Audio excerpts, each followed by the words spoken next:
మొండేపి యాచక వృత్తిని వదిలి చదువుకొని మంచి స్థాయికి ఎదగాలని సింగరాయకొండ సిఐ శ్రీహరి అన్నారు. ప్రకాశం జిల్లా సింగరాయకొండలోని కాటికాపర్ల కాలనీలో సిఐ శ్రీహరి ఆధ్వర్యంలో కాటన్ సర్చ్ నిర్వహించారు. సర్కిల్ పరిధిలోని ఎస్ఐలతో కలిసి ప్రతి ఇంటిని పరిశీలించి పత్రాలు సరిలేని వాహనాలను అదుపులోకి తీసుకున్నారు.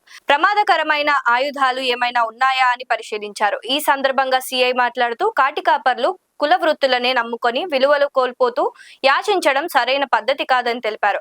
తమ బిడ్డలను చక్కగా చదివించుకొని ఉన్నత స్థాయికి ఎదగడంలో సహకరించాలని చెప్పారు. యాచించడం వలన తమ పిల్లల బంగారు భవిష్యత్తు నాశనం అవుతుందని అన్నారు. చిన్న పిల్లలను స్కూళ్లకు పంపాలని, నేరాలకు దూరంగా ఉంచాలని, నేరారహిత సామాజిక కృషి చేయాలని పిలుపునిచ్చారు.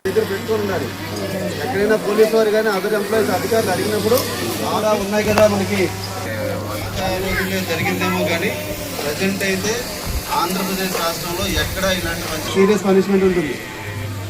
ప్రస్తుతానికి ఆ కేసు కట్టు ఉంది, దాంట్లో కూడా మీరు కోర్టు చుట్టూ తిరగాలి. 27 ఏం చేయాలి కానీ అడ్డంపడి డిమాండ్ చేయండి. పెద్దల కాడి నుంచి కూడా ఊళ్ళల్లో మిరాశదారులుగా వెళ్తుంటాము సారు. ఏదన్నా 10-5 ఇస్తుంటారు, ధర్మంగా ఇస్తుంటారు. మాకు వెనకటి నుంచి మిరాశల ఆచారాలు అవి. ఆ ధర్మంగా 10-5 మాత్రం ఇంటింటికి ఇస్తుంటారు, మేము తీసుకుంటుంటామండి. అలాగా కానీ ఇప్పుడు మీరు సంతోషంగా తీసుకొని రండి, అంతేగాని ఎగబడి వెళ్ళేసుకొని రోడ్డు మీద ఫాలో అయ్యారు. అయ్యో దారి పడితే ఏంది, ఒక్కొక్కరి ఇంట్లో 10 మంది 2 మంది పిల్లకాయలు పెద్దలు వద్దు, ఆ పనులు వద్దు. గౌరవంగా సంతోషంగా పిలిస్తే పోండి, మీ కార్యక్రమం దేవుడి కార్యక్రమం మీరు చేయండి, సంతోషంగా వాళ్ళు ఇచ్చింది తీసుకోండి. అంతేగాని బలవంతం గెలవంతం కుదరదు. ఆల్రెడీ ఆ కేసు కూడా ఉంది. ఈసారి కానీ కేసు పెడితే మనం బయటికి తీసుకోవాలి కూడా లేదు. ఈ కేసే మీకు కష్టం.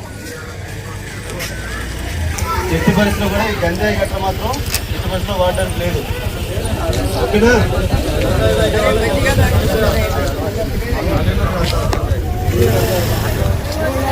దానికోసం నేను చెప్తుంది. దానికి సంబంధించిన పంచాయతీకి వెళ్ళండి, ఎంఆర్ఓ గారిని కలవండి. కంపల్సరీగా ఏదో ఒక టీం ప్రకారం వాళ్ళకి సాయం చేయడానికి అవకాశం ఉంటుంది. ఓకేనా?